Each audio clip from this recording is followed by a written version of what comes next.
Hi, welcome everybody to our first panel of this year's South Asia Symposium. Our topic for the whole symposium is climate change in South Asia. And this very first panel of the symposium and first panel of the day is on climate change in the Bengal Delta.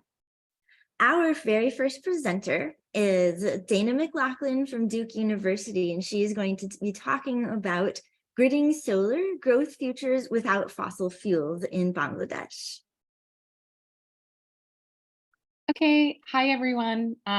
So first I just want to say thanks everyone for being here today and for the organizers who I know did a lot of labor to make today possible. And I'm really looking forward to hearing from everyone. And I should also preface, I'm a PhD student in cultural anthropology, but I'm just starting my research. So these are more ideas and I would love to get feedback or questions from people because I haven't quite done the full ethnography yet. So today I want to discuss two contradictory imperatives of governance in Bangladesh: economic growth and climate adaptation. I want to argue first that the construction of electric infrastructure is a site where these imperatives are negotiated both materially and imaginatively. And second, that solar energy is often used to render these contradictions compatible, shaping the possibility or fantasy of environmentally sustainable economic growth. So Bangladesh's state goal of high economic growth relies on reliable electricity. Bangladesh's ruling party has made 100% electrification a core part of their political platform, a goal they declared accomplished in March 2022. Whether or not that's been achieved, it's been declared achieved. And electricity is a potent symbol of modernity, national progress, and sovereignty, particularly for post-colonial states, as many thinkers such as Leo Coleman, Shunila Kale, and Christine Fulch have demonstrated. In South Asia in particular, Elizabeth Chatterjee has shown how electricity access can be characterized by fossil developmentalism, state-led moral projects of electrification. So the promise of electricity access for all is not only about economic growth, but also about a broader identification with the national promise of development and a rebuke to the ecological imperialism of globally uneven energy use. At the same time, environmental and scientific activism increasingly highlights the connections between fossil fuel combustion, expanding electricity access globally, and the possible devastation of climate change. The states of the post-colonial world are seeking to replicate the high standards of living of the colonizing world at a moment when suddenly such high energy use is especially suspect due to climate change. Some position the demand for electricity and the right to high energy usage devices, such as air conditioners, in a time of global warming as part of a post-colonial demand for inclusion in the benefits of industrial modernity, what Hannah Appel calls a materialist insistence on a desired standard of living articulated through our infrastructure. So concern over climate change seems to produce a second version of what Chakrabarti calls the waiting room of history, and the deferral again of the promise of industrial modernity and its ideals of a good life, prominently including constant electricity. So I'm interested in how this tension and the political and ethical demand for electricity as a human right is negotiated within solar energy infrastructures. And Bangladesh is a crucial node in this debate due to Bangladesh's low-lying sea level and vulnerability to extreme weather. Global media and development institutions increasingly frame Bangladesh as the ultimate victim of climate change. This caught in concerns over Bangladesh's unique vulnerability. The current ruling party is also attempting to transition to renewable sources of energy as part of a broader action plan targeting climate prosperity. Phasing out plans for new coal plants and setting ambitious solar energy targets, the state aims to produce 40% of its electricity by renewable sources by 2041. Again, just a target, and many I think know that it's somewhat of an unrealistic target, but is still a target. Of course, recent work by Kashia Paproki and Kanila Dewan help us challenge the notion of Bangladesh as inherently vulnerable to climate change and the ways that such a framing produces capitalist and extractive futures as inevitable. In this manner, representations of Bangladesh as uniquely susceptible to climate change often obscure the situated political processes producing vulnerability. However, it is a precisely, I'm sorry. However, it is precisely these images of vulnerability which facilitate the possibility of energy transition and investment in renewable energy in Bangladesh. In contrast to previous attempts to distribute solar lamps and other off-grid energy products, current initiatives in Bangladesh position solar energy as a possible mass source for the integrated national electricity grid, thereby gridding solar. Despite significant challenges to solar energy installation, the past 5 years has seen significant solar production. 8 new solar industrial parks have opened in Bangladesh since 2017, and 23 more are planned to be opened by 2024. Current initiatives also include policies requiring new electric grid connections to use solar energy, financing agreements for industrial producers' solar energy installations, improved loan conditions for solar energy projects, and attempts to enable consumers to sell back their unused solar energy to the national grid via net metering technology. However, despite this range of interventions and the urgency of energy transition, the pace is slow, with renewable energy currently only providing 3% of overall electricity. So I suggest the friction between these two frames, electrification and climate adaptation, make Bangladesh a particularly appropriate place to research the broader tension between producing electricity access for all and refusing further ecological damage from fossil fuel combustion. Bangladesh is both increasingly dependent on fossil fuels for growth and acutely vulnerable to the environmental harm caused by the combustion of those fossil fuels. So what happens in the frictions between a state committed to growth at a moment of global reckoning with the ecological limits of growth, and moreover in a place where electricity distribution, a major source of fossil fuel consumption globally, is also considered a moral provision the state should provide and a mark of good governance? So with this frame in mind, I turn to projects such as this. This is the largest rooftop solar system in Bangladesh at the Korean Export Processing Zone in Chadogram, financed by a Korean textile company, Youngwon Corporation.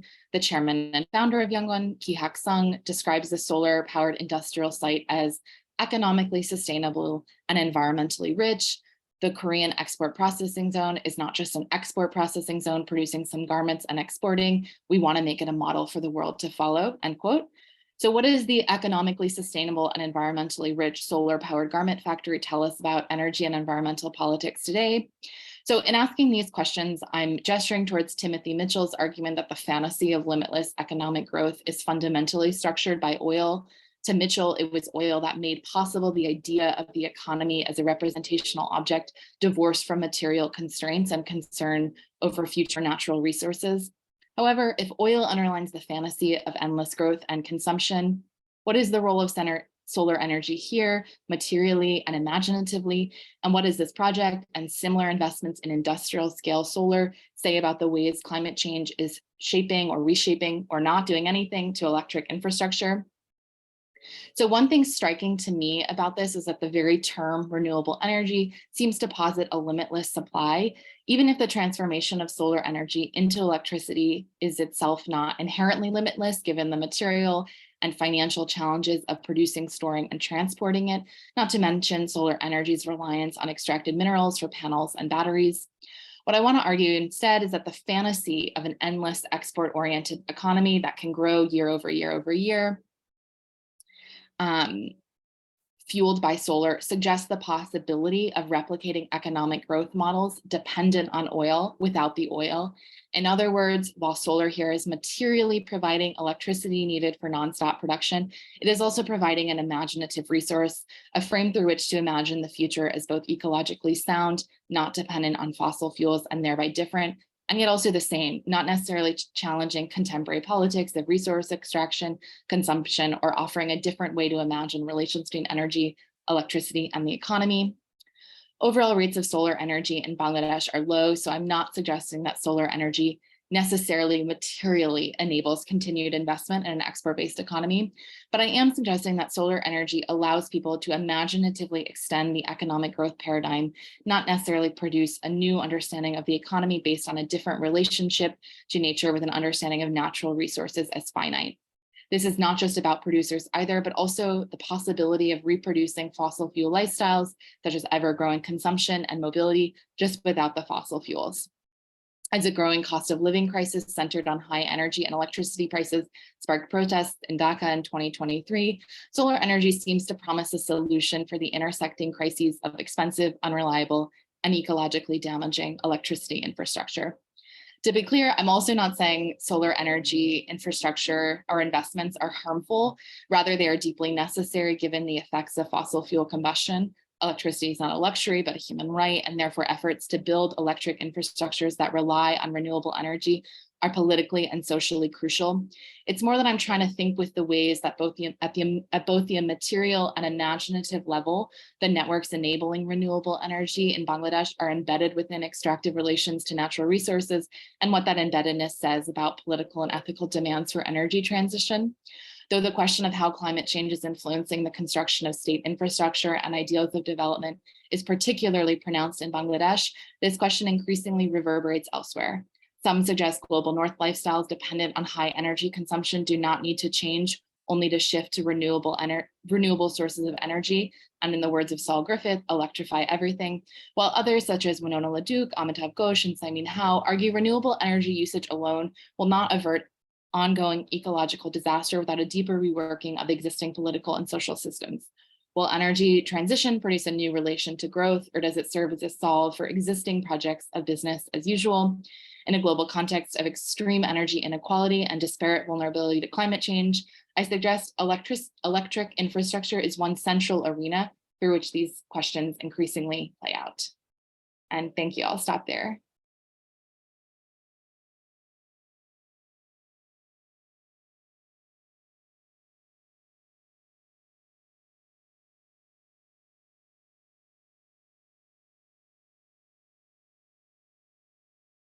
Anna, you're mute. We can't hear you.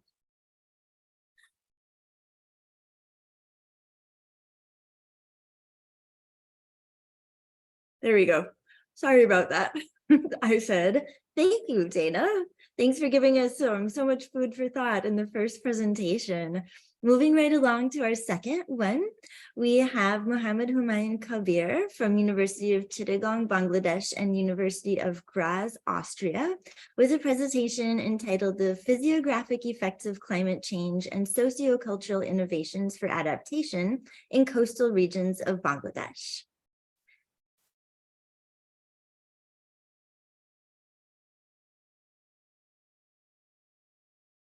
Yeah, thank you very much for giving this opportunity, and hello everyone. Today I'm going to talk about the physiographic effects of climate change and some socio-cultural innovation for adapting to these changing effects in the coastal regions of Bangladesh. So in this talk, I'm going to share some research, what we did so far. So before going to the main research, I'm showing you the background of this research. Our previous speaker, Dana, was rightly mentioned that Bangladesh is a living laboratory for climate research. On the other hand, it's also known as the innocent victim of climate change. And the main reason of this, the geographic location of the country. So this country is located in the downstream and covered by more than 53 cross-boundary rivers.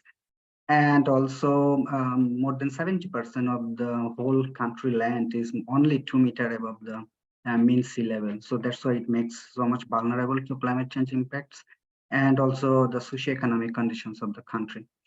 So Bangladesh is also widely known as landing station of natural disaster. So if you see this two figure, you can point it out that this whole country is affected by different sort of climate impacts. For example, the southwestern region is so much susceptible to sea level rise and coastal flooding. On the other hand, the southeastern region is so much vulnerable for landsliding and flash flooding, and also the northern part is so much impacted by droughts. And if you look the flood maps, which is one of the major climate change induced natural disaster in the country, and we have also experiencing different types of flooding. For example, the coastal flooding, fluvial flooding, and again, the coastal region is so much vulnerable because our coastline is more than 710 kilometers long. And 1/3 of the whole country's population are living in this coastline. So that makes the people more vulnerable due to sea level rise. And if we see the observed climate change in Bangladesh over the years, if we look at temperature with comparison to 1961 to 90, then the temperature anomaly shows that in after 1991, it's going up. The trend is positively increasing over the years, and changing is around 1.5 degree. And in recent time, particularly in this year, the country is facing severe heat waves, and it's a record-breaking heat wave events which cross all the last 50 years records. Not only temperature, but also in precipitation. Also, there are so much anomalies in the precipitation, particularly in the monsoon season, and the percentage of anomalies also varies over the years, but the bar which shows relatively higher positive changes, meaning that at that time there were several floods in the country. For example, in 1998, 2004, 2008.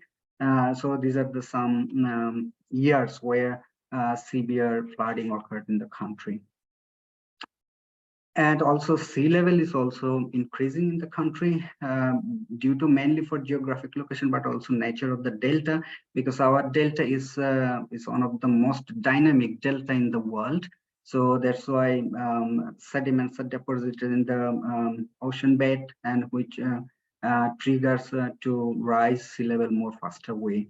And historical data shows that from 90 till 2010, the sea level has rose 1.7 millimeter per year, and from recently, it also increasing with the increasing rate, right, 2.8 millimeter per year.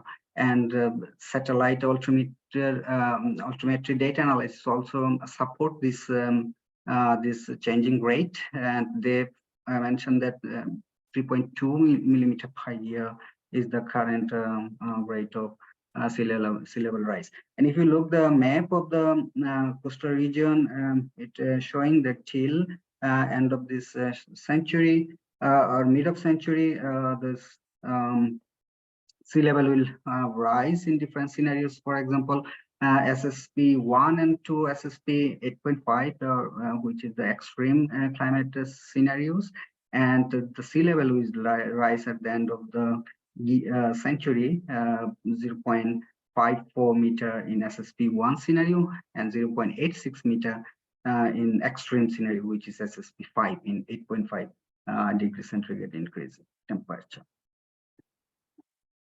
And in our case, which we did research in the southwestern region of the country, and we covered the Khulna region, which is the most vulnerable due to sea level rise.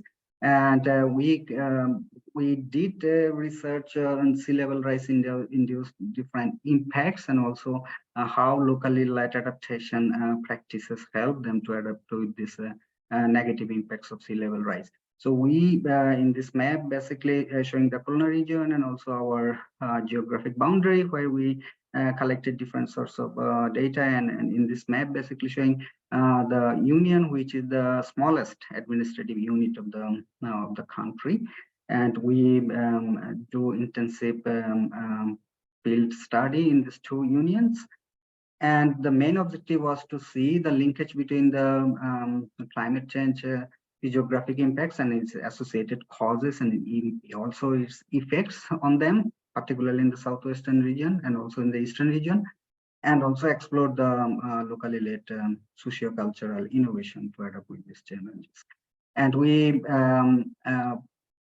we collected data from 23 villages and also 18 mohallas, which is also the kind of village, and we did different rapid participatory tool. For example, we did five focus group discussions, and also community meetings, and also questionnaire survey. And after collecting different types of data, for example, their perception, their experienced impacts, and particularly in the agriculture and livelihood sectors, and also how they are adapting and also getting support from governmental institutions.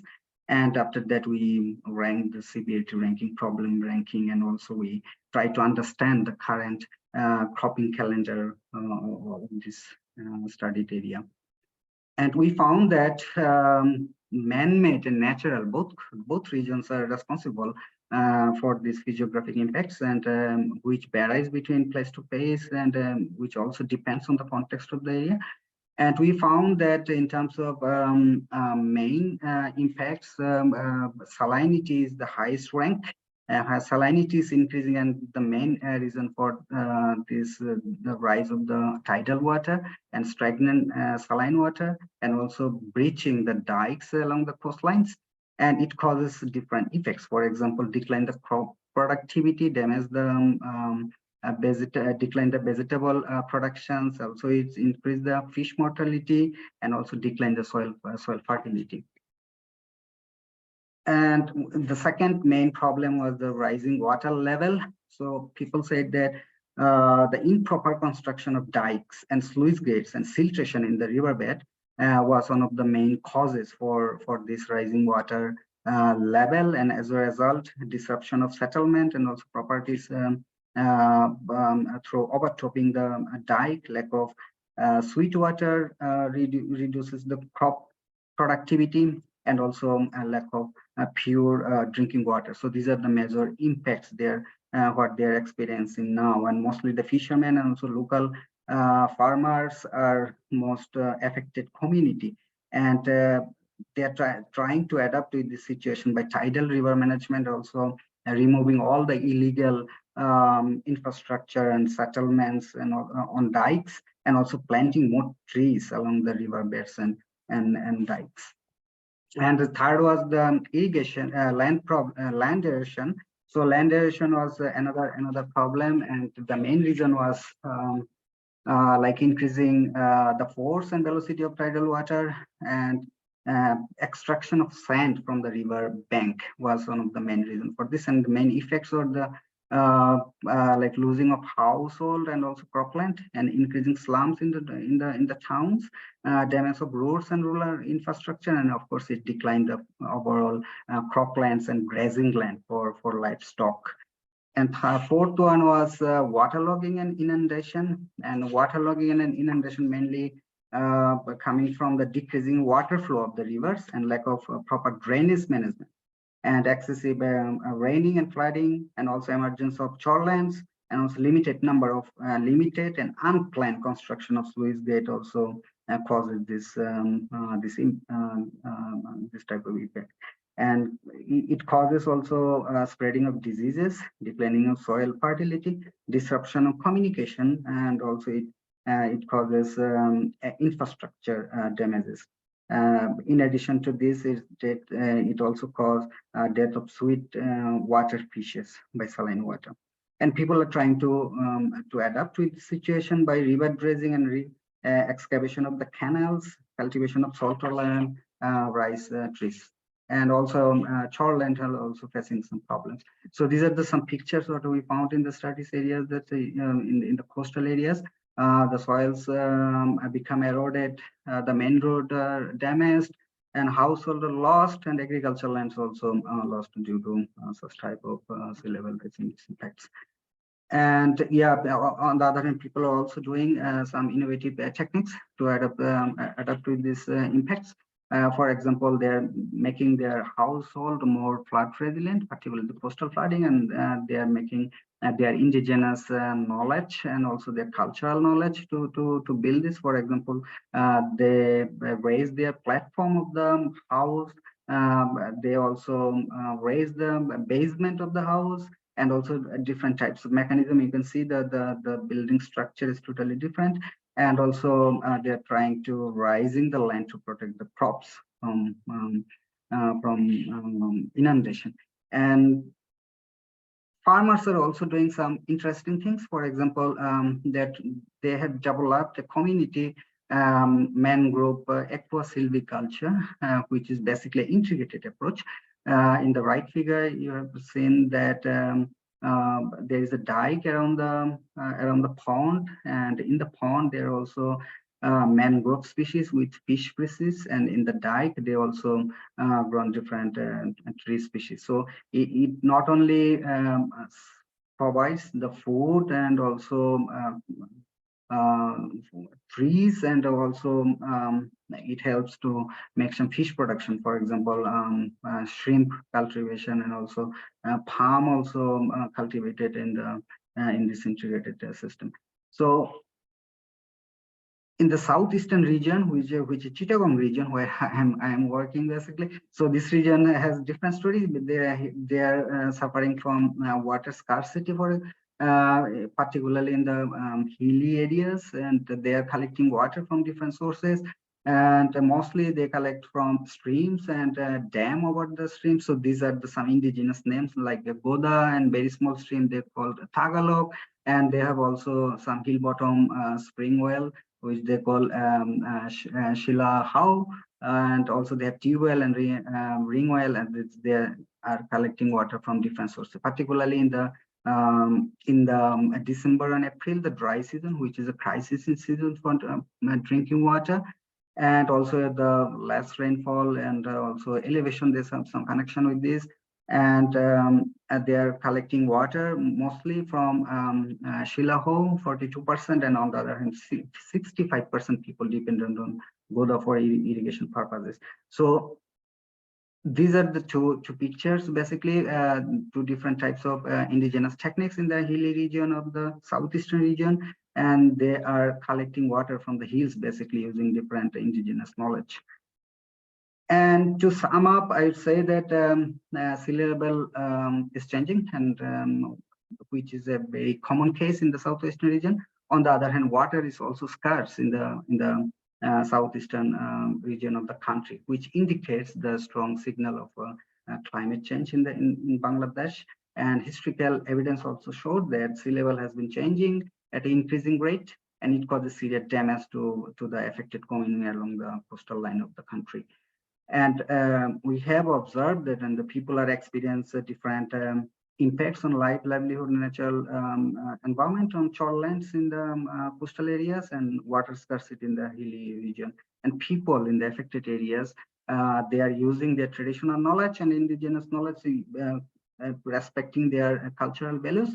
They are adapting with this changing situation through different socio-cultural innovation. For example, adjusting their cropping calendar to avoid the damages from coastal flooding and salinity intrusion, and also different structural innovative techniques to build their houses and to protect their household and also agricultural lands. So I really recommend to go through all this paper, basically this presentation based on the 5 papers that we published so far. So you can find more details of our study in the listed literature. And yeah, thank you very much. So if you have any question, or I'll be happy to if you get connected with me. Thank you very much. Thank you very much. Now, moving right along, our very... Anna, you're mute again. I guess holding my spacebar doesn't work to unmute for some reason. I'm sorry about that. Thank you so much for introducing to some of the ways people are acting with resilience and innovation in the face of climate change. Our next panelist is going to be Anindita Chakrabarti from Mahindra University in Hyderabad. And the paper is entitled, "They Call Us Bangladeshis: How Char Dwellers Cope with Climate-Induced Displacement in Assam." Thank you, Anna. I will just try sharing my screen. Yeah. Hope this is visible. Yeah, okay.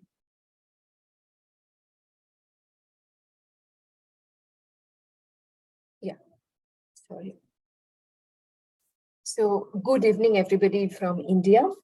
My study is not located in Bangladesh, so I'll take you to India, specifically to this Northeast Indian state of Assam.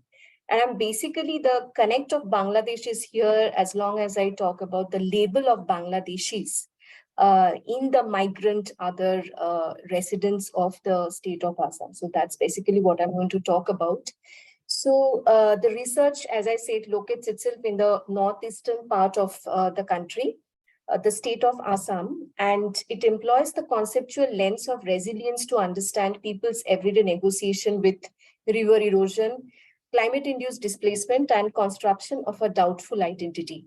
So this is based on a brief fieldwork in the Borpeta district of Assam. I have circled the location in the beginning of this year, and I carried out this fieldwork as part of a project for which I received an internal research grant from my university. So before delving into the main crux of the paper, let us understand what these chores are. I'm sure most of you know about it, but for others and for a clarity in our own understanding, chores are transient landscapes, which is roughly translated as riverine islands. These are fluid landscapes that renders residency as an impermanent phenomenon. And these are formed by silt deposits in the Brahmaputra River in Assam in this research study. Subject to a continuous process of deposition and erosion, these land masses are temporary and, like the flow of river itself, is subject to change almost every year. So in order to understand how people who have been settled in these chor lands in Assam, let us look into the phases of population mobility that took place in the state, where there were labor mobilities from Bangladesh in specifically 4 phases. So initially it was the migrant laborers from Bihar who were brought to work in the tea garden cultivation under the British administration in Assam. The second wave of migration was taken recourse to by the Bengali Hindus who came to work in the administrative positions in Assam that necessitated knowledge of English. The third and the fourth migration to Assam were mainly by the Bengal origin Muslims, and they were settled near these chor lands, which are the fertile lands majorly in the districts of Borpeta, Dhubri and Gwalpara. So as these people, started coming and they got settled, there was a sense of unease among the local population, the natives, so to say, who started feeling, getting anxious. And with the change in demography, there was an unease that slowly started evolving, and an anti-foreigner sentiment evolved as a result. It culminated with the starting of the Assam movement, and this ended in 1985 with the signing of the Assam Accord.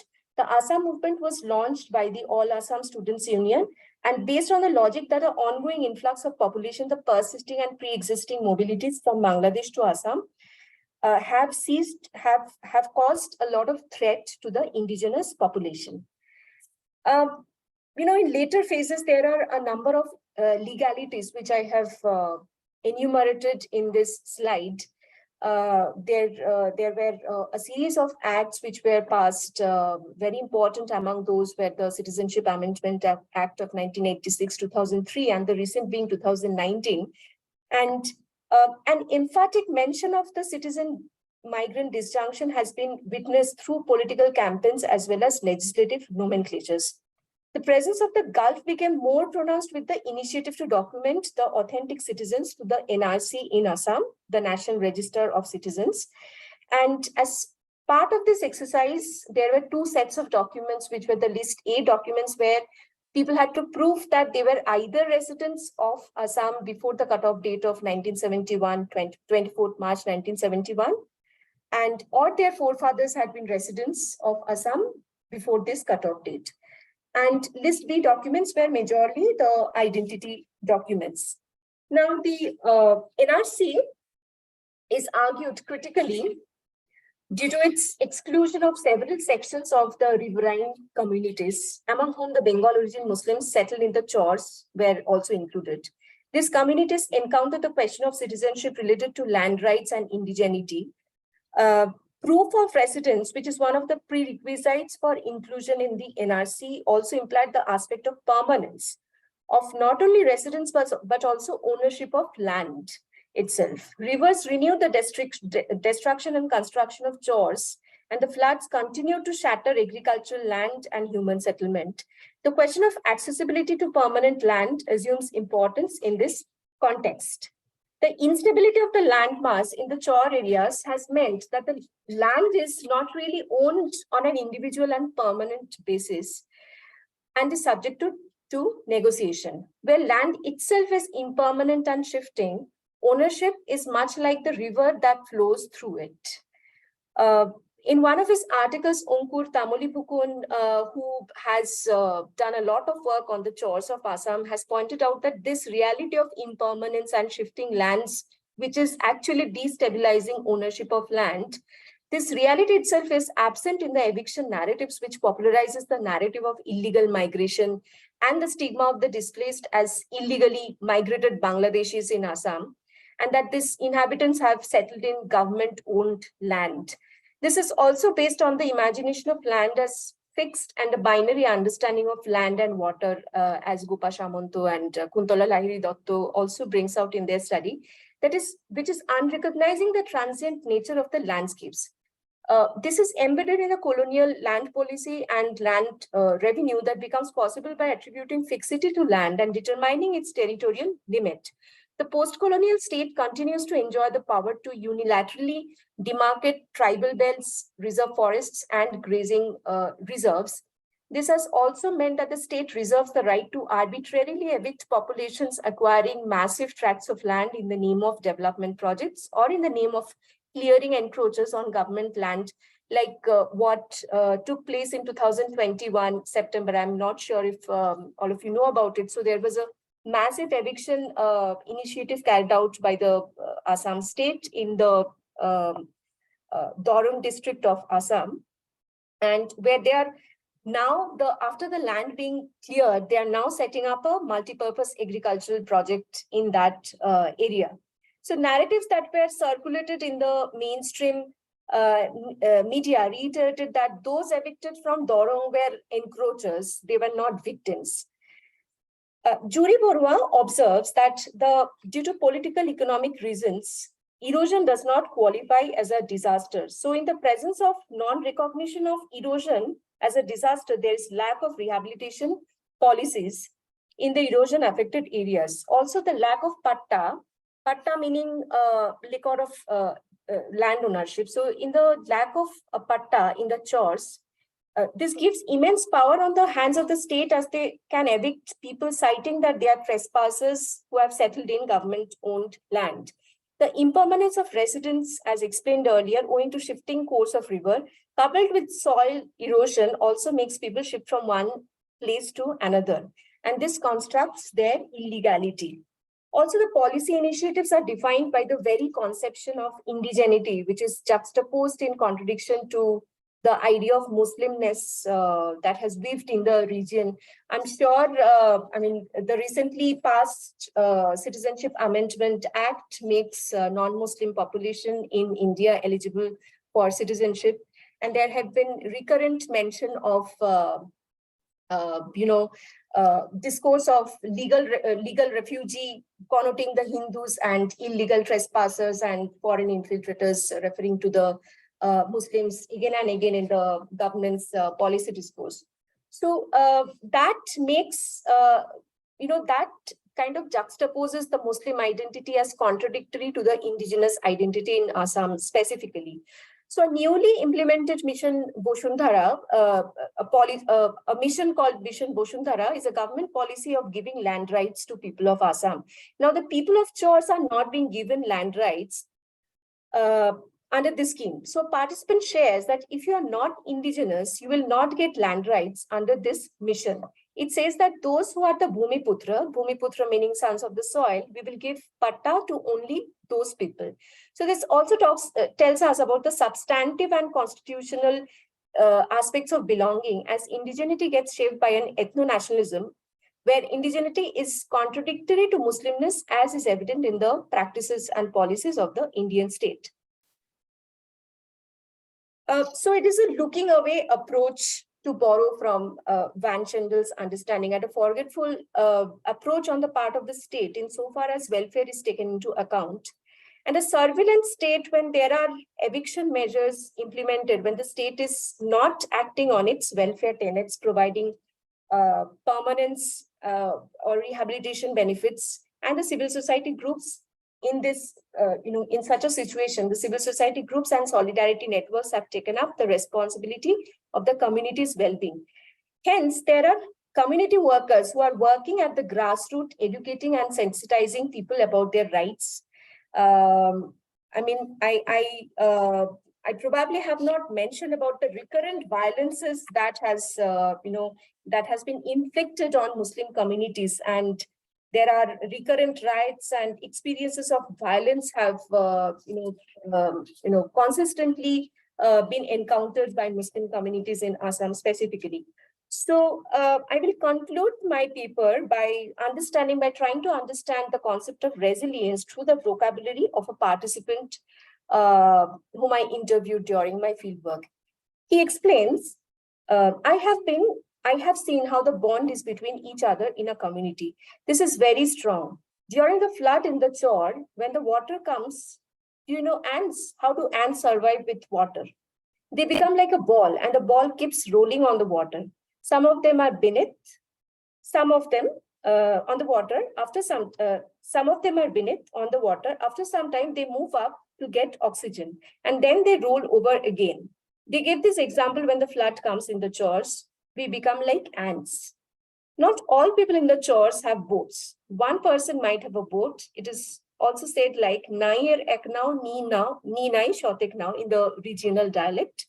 This means that if you have a boat, you have only one boat. If I do not have a boat, then all the 100 boats which are in the village, all of these are mine. All this, if not resilience, then what are these?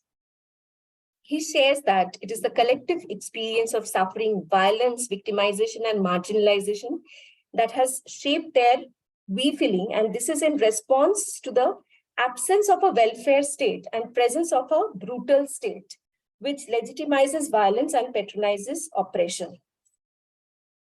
The experience of violence keep imprints on their outlook and ideologies when the history, which is full of blood, quoting, unquoting one of the participants, convinces the participant the need to work for the community. So resilience for him is therefore not an individual act. It is a collective action. Resilience is rather a collective action. This collective action comes through the experience of collective marginalization, according to him. Thank you very much.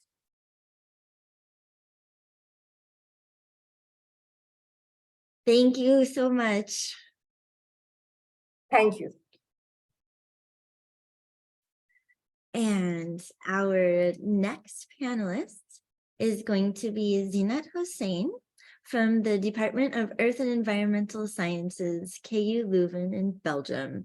And the paper is entitled, Does Social Innovation Enable Sustainable Adaptation? Gender Implications of Floating Farms in Southern Bangladeshi Wetlands. So go ahead and share your screen. You're also muted.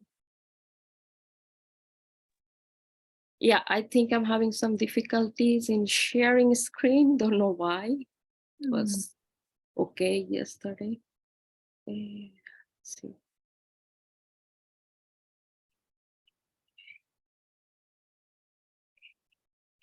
Yeah.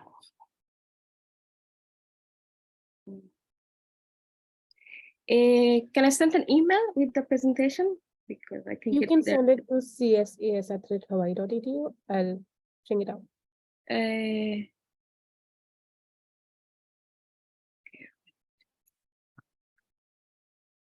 That's a mess.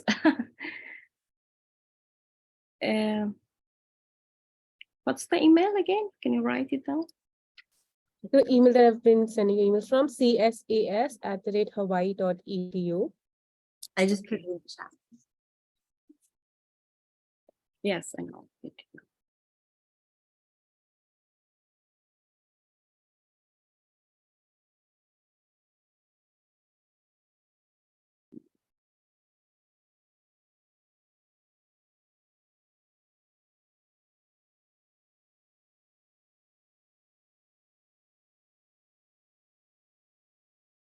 In the meantime, maybe we can take one question, which is about Assam. It's just an empirical question posted in the Q&A by Marufabhuyan, which is before Assam became a part of British India in 1912, was it part of Anglo-Burma or Eastern Bengal? So maybe Anindita. Should I answer? Yeah, Yes, yeah. go ahead. Yeah. Assam was annexed by British colonizers in 1826, if I'm not wrong. 1912, it is already under British India. I mean, yeah, somebody. Okay, so it was not part of Anglo-Burma in 1912 because the Britishers are already there. Yeah. 1912 is a significant year because the line system was introduced in that year to demarcate tribal lands from, settled lands. Yeah, thanks. Thank you. Yeah.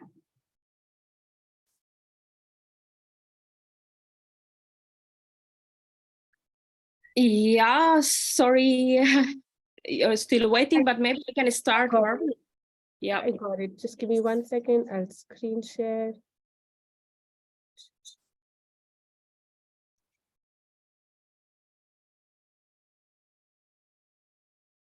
yes. So here it is. Thank you. And sorry for the technical error. I have a new installed computer, so everything's a bit messy. Okay, so today I will be talking about one of the case studies that I dealt in my PhD research. So the title for today's presentation is Does Social Innovation Enable Sustainable Adaptation? Gender Implications of Floating Farms in Southern Bangladesh Wetland.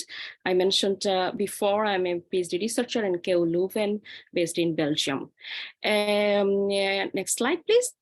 And then today I will be presenting this the problematization of this topic within the broad dynamics of climate change adaptation, gender, and social innovation. And I propose a research objective for today's discussion. We'll briefly present the theoretical framework, methodology, key finding, and conclusion. So we have heard a bit about Bangladesh from Kabir and Diana. So Kabir's discussion already problematization helped me to problematize Bangladesh as a climate vulnerable country, but I would prefer to see it more as a innovation perspective that Bangladesh is also innovative in climate adaptation. And I will today discuss about the one of the innovations that has been titled as climate change adaptation in Bangladesh in a recent time, although it is very indigenous.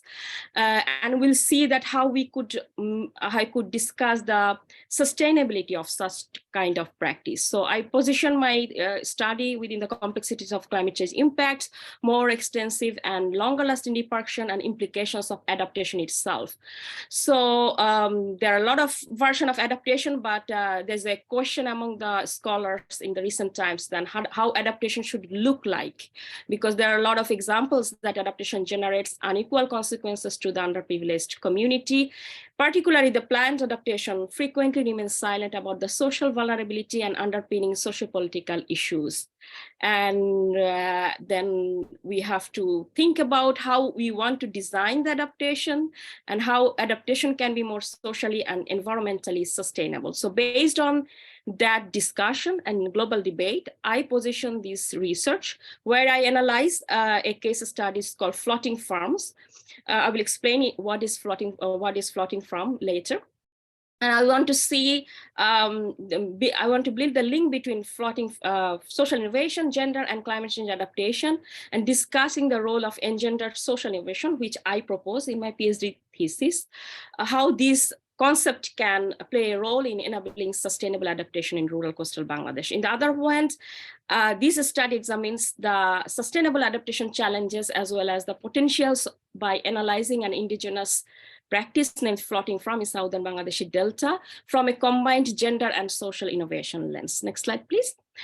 So I will now present the brief theoretical framework because I don't want to talk a lot about the theories, but just a reflection. So I position this climate change adaptation and climate change impact problematics within broader social ecological systems. I'm a bit influenced by Ostrom. I want to see take the social and ecological concepts or components, but as a feminist researcher, I am more into the social aspect of climate change. So I use two major theories, feminist political ecology and social innovation, to understand climate change adaptation and the problematics and the potentials of climate change adaptation to make it sustainable. And in my PhD research with my co-authors, we propose feminist social innovation for supporting the enabling of sustainable adaptation for the rural coastal areas in Bangladesh, in particular, but in general in Global South. Next slide, please. So in methodologically, I studied in coastal Bangladesh, in Borishal region, in two major districts where floating farms are, Pirojpur and Najirpur. I have done qualitative case studies, method using feminist methodology, where I used in-depth semi-structure interview, focus group discussion, and participant observation for this particular case study.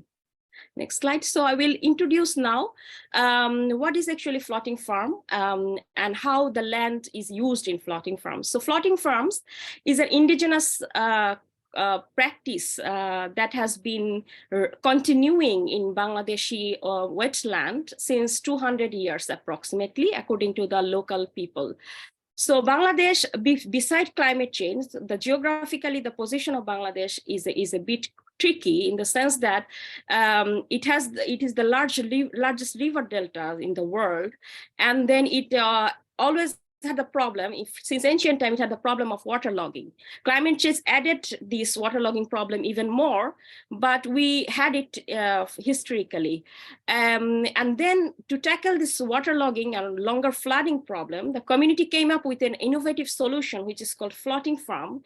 They started farming above the water using the locally available water hygiene. So you can see in the picture in the left, the floating beds are where they cultivate the vegetables and seedlings, and these are flooded above the water. So even during monsoon, water level are high, these fields are flooded, and that doesn't impact a lot with the water. So that's a unique technology developed by the community itself. So it's very much appreciated globally and locally because it's community-led, it's nature-based, it's recyclable and reusable. It's made with the locally available resources. So it's very cheap and available for the local community. So here you see that how this one land can be used both for floating farm and for the rice cultivation and some other kind of cultivation. So during May and November, when I did my field work, they start doing floating farm because the monsoon normally come in June. So they start preparing from May.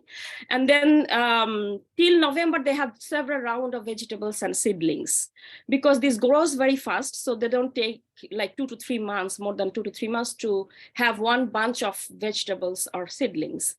And then from November to April, they have rice cultivation. And beside rice cultivation, they use these leftover resources from these floating farms to put it above the field to make some further vegetables like bananas or the vegetables that need some upper shelter. So that locally they call it kandi. And they made both the rice and cultivate in the kandi during winter time. Next slide, please. So I think it's clear that what is floating farm, and then we see that it has been a locally innovated technology since ancient time, but in the recent time it took attention of the government and NGOs. First by the NGOs because they want to use it as a poverty reduction measures for other part of the country.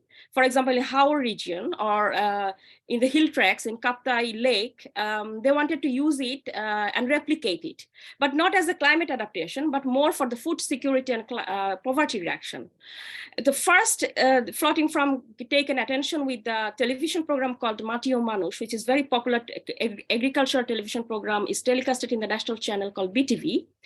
And then the NGO started replicating it in different parts of the country. And then the government get very interested and they actually started conducting different research they started having a dialogue with the farmers and give them training, give them resources to develop it further. And now, with a big project of climate change adaptation by the Climate Change Trust, it became a big project for the farmers and by the government. And then it became a climate adaptation mechanisms with the face of climate change, let's say. And then now they're big funders, so they give money to the farmers to mitigate the challenges of climate change, but in a commercial agriculture format. So I will come to that how that can have impact on gender. Can I go for the next slide, please? Thank you. Yes, so the floating farm, as I said, the NGOs, they started it as a poverty reduction or food security program, and then they wanted to promote women because the NGO in Bangladesh since 2000, let's say, they're more concentrated on the term gender. So gender is a criteria. So they wanted to fund the women to have involved in this floating farm. They are already involved, but to also promote the women's presence in this kind of farming practice. That, of course, has a benefit because then the women get some nutrition and the food, vegetables, and some fruits from this such kind of farming. But it's just a one-time solution because they gave money for one season and then they want it to be continued by the community. But what happened, the production they had is for subsistence economy. So they could hardly sell it or make some economic benefit out of it. So they could have some food, but it doesn't really financially viable for the women. So women didn't get the economic stability by doing this such kind of farming. On the other hand, government started it later and they came up with this climate adaptation fund from Climate Trust. And they started to make it more expanded, more in a larger scale, let's say. And they promoted these middle-ranked or middle-ranged or more economically stable farmers to fund them so they can actually continue this larger-scale farming for the commercial purpose. So the new liberal agricultural systems were promoted there by the government. That happened and that helped for the expansion of such farming practice. On the other hand, that excludes the small scale and female farmers. Mostly for the female farmers, because even the female farmers remains invisible as farmer. They are farming, but that is being taken as the part of their household activities, which in Bengali we call shongshari. So this is like household and care activities for them, although they are doing more than 50% of the work that is dedicated for floating farms. On the other hand, for the small scale farmer, government hypothesized that if we give them money, they will eat it. They will use it, not for farming, but they will use it for buying their daily necessities. So they are excluded. So from the intersectionality and feminist political lens, what we found that although it has a lot of positive, innovative, community-based, nature-based solution and elements of social innovation, but at the other hand, from intersectional and feminist perspective, we see there is a tendency to exclude the women and small-scale farmers by the government. On the other hand, NGO wanted to promote women, but in such a way that doesn't give a longer-term solution and doesn't ensure the financial stability of the women. So in different part of the other country, like in Sylhet, in the Howrah region, and the Hilltrex region, it didn't continue because women didn't get the capital to reproduce it for the next year. So it was almost 1 or 2 years and then it's vanished. Can I go for the next slide? Yes, so these are some of the government activities that I captured during field work. Some research activities are going on. Government, the Prime Minister actually promoted the agri-based economy in the rural Bangladesh, even in the urban, promoted a lot that every house needs to have a farm. So this is also part of the initiative that the local agriculture office has taken. And we also see different women's presence in floating farming, because recently government also gave in a policy that 30% women should be included in every training program run by the government. So there's some visibility of women, but on the other hand, if you talk about the equity or inclusion in the decision making or socio-political empowerment of this community, particularly women, that still remain very, very vague through these initiatives. Next slide, please. Also, Jeanette, we only have a minute left, so if you can just sum up. Yes, so this is would be the last slide. So what that makes some hindrance in assuring sustainability, because my definition of sustainability, how I defined in my PhD thesis, is more socio-politically equitable and socially and environmentally sustainable through some social innovation, but it must have some gender component, and it should bring some gender transformation. So we see gender there because Bangladesh at the policy agenda, it's a gender sensitive country, they promote themselves, but still the transformation is missing. So the entitlement in land, rights, labor, that still remain very vague, and that constrain the sustainability of such unique adaptation practice. Based on that, I proposed engendered social innovation from a feminist social innovation lens, which may create equitable and sustainable climate change adaptation path for the rural communities in Bangladesh. So that's more or less my finding. Can I go for the next slide? And yes, but I also acknowledge that how to enable feminist social innovation or engender social innovation at the ground, maybe more further research could be done on that. Thanks a lot for listening, and sorry for the technical error again. That's all from my part.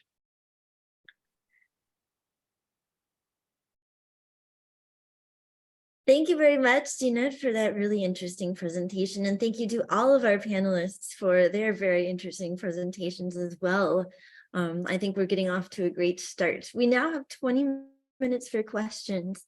And we do have another empirical question for Anindita to start off with. And then I believe someone is currently typing a question for Jeanette.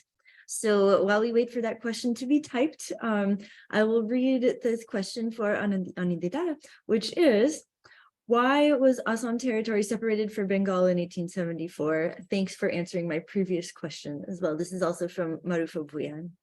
Yeah. Well, let me just put a disclaimer before I start answering this question. I'm not a historian at all. I did my study from a very anthropological, sociological lens, but of course that does not mean that I do not take into consideration the historical specificity. So with the limitation of my intervention, I can try to answer your question because Assam was separated from Bengal in 1874 and made into a province called the Northeast Frontier. So here we can look at factors like administrative ease. Not only that, it's also making a frontier province in the northeastern region of the country and separating it from the mainland. So there's a clear-cut demarcation between the mainland and the hinterland, which we find mention of very frequently in Olaf Caro's works, which Sanjeev Borua in his recent work, In the Name of the Nation, has delved into deeper complexities. So it is the politics of resource extraction around that region, and the region itself, which became a site of colonial capitalism around that time, when we see tea cultivation being practiced, rice, wet rice cultivation, rice cultivation. And in the post-colonial phase, we have this, sustaining vocabularies of referring to the region as, frontier, as northeast. I mean, in the mainstream vocabulary, the region remains as the northeast. When we say that we are going to Assam, we say it's the northeast. So we have to think it through the politics of, how it has remained beyond the mainland imagination of the country and has remained in the periphery of the territorial space of the nation. So that's my short intervention into your question. Thanks. Thank you very much. We have another question, which, well, there was a question for Zinat, which I guess she typed her answer, but Zinat, if you would like to provide this answer for everybody to hear, the question asked by Niaz Ahmad is the question about, are there strategies for community involvement that are community-led strategies? Yeah, it was not so clear, but now he clarified that it's about community involvement with any recommendation in your objective. Yes, I came up with the recommendation of engender social innovation based on feminist social innovation. So what I propose that sustainability or sustainable adaptation is not actually framed based on only environment dynamics, but also it's more social, because how people actually and community interact with that. And in that sense, I think the equity and socio-political empowerment of the community is very important. So I propose more gender transformative component when we promote such kind of techniques, or we have intervention from the government and NGOs to collaborate with the communities who are practicing such kind of practice, which can be community-based, which has been popular now as a climate adaptation strategy, like locally led climate adaptation strategy, or community-based climate adaptation strategy, indigenous climate change adaptation strategy, which all are okay, but where we need to, I think, focus more on how this intervention might lead to inequality again. So we have to be careful in that when we promote such kind of community-based adaptation, or we develop such kind of adaptation, we have to keep that in mind, that there are enough gender and intersectionality is taken into account, and there are some transformation coming out of this type of adaptation. Otherwise, it will be again inequality, even though the innovation or the community-based initiatives are very unique, but it will not have an equal outcome for all the community. That's what I recommend. Thanks a lot for your question. Thank you for that answer. And I'm going to take another question from Michael L. Haukip, and this is a question for Kabir. Kabir, how does the indigenous region in Bangladesh politically safeguard in terms of their land, custom, and traditions? I heard the rise of insurgencies in the Chittagong Hill Tracts. How does the government take the demands made by the indigenous people? Okay, so that's two questions. Yeah, so thank you very much for your great question. Yeah, so in Chittagong Hill Tracts, basically they have different management system, which is different from the inland people. They mostly are community-based management. For example, they have headmen in the village or mohalla or in the region. So that is how they are managing the indigenous people. At the same time, not only managing the people, but also managing the environment. So for example, in Chittagong Hill Tracts, we have so many hill forests. So these hill forests, although under the government, but the government are managing this hill forest through community committees, for example. So we call this co-management of forest resources. So it's on kind of collaborative management of forest resources. And there are also some village common forest in Chittagong Hill Tracts. That means that in a village there is a headman who is the leader of this village, and he is responsible for managing the whole natural resources like the forest. And they have separate committee, and this committee is dedicated to maintain the environmental health or forest health. At that sense, it's not politically polite, and it's well maintained, and it's traditional practices, and through which they are conserving their natural resources like forest, and it provides the continuous flow of the water, for example, to adapt the water crisis in this region. Yeah, but also in Chittagong Hill Tracts, the government has also administrative unit like the deputy commissioner. So all the formal institutions also working in the Chittagong Hill Tracts, but the indigenous peoples has their own customs and also their own tradition to manage their own lands and also the natural resources.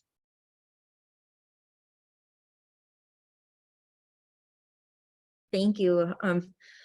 We have lots of interest in the situation of the people who are the char dwellers on Indita. So we have another question here from our same questioner, Michael L. Halkip, who says, on Indita, I heard that the people who are called Bangladeshis are not accepted by the Bangladesh people. And where are they from actually? Yes, probably I could not elaborate on the aspect of identity construction. That was part of my PhD work, which I submitted and defended in 2021. So, in my PhD, I talked a lot that how this Bangladeshi is a label itself. Okay, so how this label is constructed, and it's to do with the politics of identity construction in a Hindu nationalist framework, which works on the basis of a Brahminism, some kind of Brahminism, where upper caste Hindu identity is synonymized with a Hindu identity, and peripheral identities which are beyond this, which includes even lower caste Hindus and people from other religions, because they are not adhering to the majoritarian culture. They are being pushed to the periphery, constructed in delineation of an indigenous identity. So here, what I'm trying to do is to problematize residence as a concept, and where foreigners are being made out of this residence, right? So it's not the Bangladeshi label who are actually Bangladeshis. So there lies the politics. Yeah. Thank you very That's much. my short answer to the very complex question. Yeah. And then Leonie Kana, who is in our next panel, says, no questions, just a big thank you to all panelists. Really interesting. Do we have any? Oh, go ahead, Zinat. Yes, I have a question to Humayun Kabir, that you have done a work in Khulna region, which is fascinating. But one of my case studies of my PhD was also based on Khulna and Shatkhira district. So I was wondering if you take the shrimp cultivation or polderization, all this taking into account, or does the community think that these are also hindering their adaptation process, or do you get any reflection on that?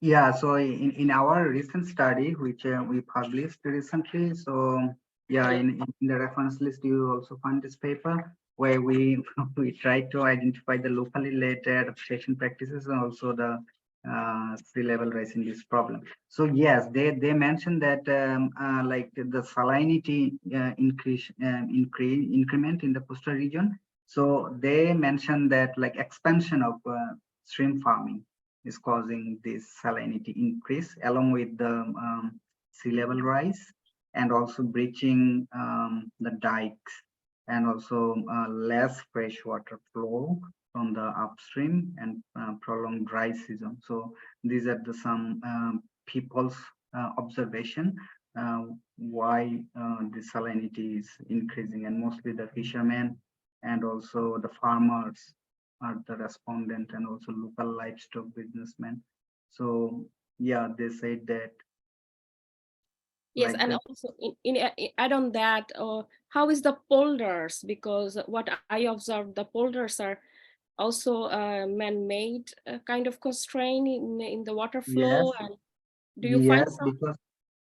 because like some polders and dikes basically, so that's not maintained properly, and also mismanagement, unplanned.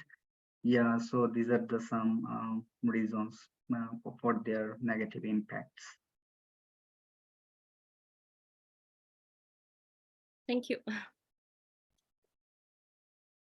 And also the bleaching of the dikes, and sometimes the sea level is relatively high during eventide, so the water level is high and it's overtop over the dikes, and it causes like salinity intrusion, and also water logging in some regions. Water becomes stagnant. So basically this infrastructural mismanagement and also bleaching and also overtopping. So these are the main reasons what they thought about this kind of impacts. Thank you. Mohammed, we have another question for you from Christina Gerhardt, which is, could you discuss the movement of Rohingya refugees onto islands in the Bay of Bengal, such as Bhasan Char, and how risky that is given the nature of islands and sea level rise? Government has planned to move the Rohingya peoples in Bhasan Char. Yeah, but yes, in our studies, we also found that like emergence of shoreland also causes some problems. So, for example, the people in the coastal region, they said that during tide and water levels goes higher, and also it causes damage to the crops due to interrupted irrigation facilities. And also it hinders the grazing facilities of livestock, and also disruption in the movement of fishes. So all this, the negative impacts in the emergence of new shorelands. And if the huge number of people move to Bhasan Char, for example, yes, at the one hand, they may have some negative influence in the shoreline itself. On the other hand, as sea level is rising, I don't know exactly how much water level will rise in the shoreline in Bhasan Char, but yeah, probably if they consider the building like the multi-purpose shelter house, which was built across the southwestern region, meaning that in the down floor or the ground floor, there is nothing. The building is raised, and the first floor, from the first floor and the second floor, people start living. Also, in my presentation, I also shown that they are building the house in different ways, like they raise their platform, and then they started building, constructing building. So I guess in Bhasan, I never visit Bhasan Char because I'm now staying in Europe. So probably the building they are planning to build, they consider the sea level context probably. Thank you. And then Marufa Bhuyan has a question for Dana, which is, what do you think Bangladesh needs in order to increase more renewable energy implementation instead of fossil fuel? Thanks for your research. Yeah, thank you. That's a great question. I don't know if I have a strong answer. I think the first part of the answer is land, and that the big issue with solar energy implementation is that it generally needs large plots of land, and it's illegal to convert agricultural land in Bangladesh to energy-based, to land for producing energy. So I think if there's a mechanism for converting existing land into solar, that's the first thing. And then the second thing is actually maintenance. So something I heard from people in Dhaka when I was doing preliminary work is that they were forced to install, or they were required to install solar as part of their electric connections, but they have no idea if the solar is working. They don't know if they're supposed to be doing something. They can't tell from their electric bills. So I think maintenance of existing systems that are going on, or mechanisms to repair things that were installed or abandoned, or things like that, it's really crucial. And maintenance often gets overlooked because we get so excited about innovation, but oftentimes working with what's there can be really helpful. Thanks for your question.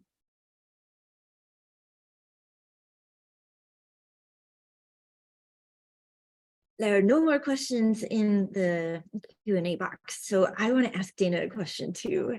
And my question is, you mentioned tensions between arguments for switching solely to renewables and arguments that say this is not enough. We need to change consumption patterns, and how that relates to climate justice for people who maybe have not been the ones engaging in the destructive consumption patterns. So I'm wondering what the conversation about that is looking like in the solar energy field in Bangladesh, if you have any insights about that. Oh, that's such a good question. I don't know if I have a great answer. I guess part of it, there's still a kind of humanitarian sensibility in the solar energy industry that there's a sense you're distributing a resource that has been withheld. And so people should get a chance, like deserve electricity. And also that, you know, things like refrigeration, hospital, all of those things depend on electricity. I think right now, I don't know how to say this politely, but the existing energy industry is quite fraught with allegations of corruption or senses of inequalities and how energy is produced and distributed, that I think sometimes there's the fantasy that solar will be a radical break and will suddenly provide climate justice. But I think, you know, that's a little bit of a fantasy. Like I said, solar is also engaged in land politics. It's also engaged in like, you know, industrial production. So it's kind of threading the line between, can you rhetorically argue for solar transition, which I think we need to do, without kind of thinking of it as totally innocent, is really hard to do. Thank you very much. We are at time. So thanks everyone for all of your wonderful presentations and insightful answers to the questions, insightful questions as well. So we will be back in 10 minutes with our next panel. So feel free to take a break now. Thanks very much, everyone. Thank you so much for facilitating. Absolutely. Yeah, I hope to see you in the next panel. Yeah, sure.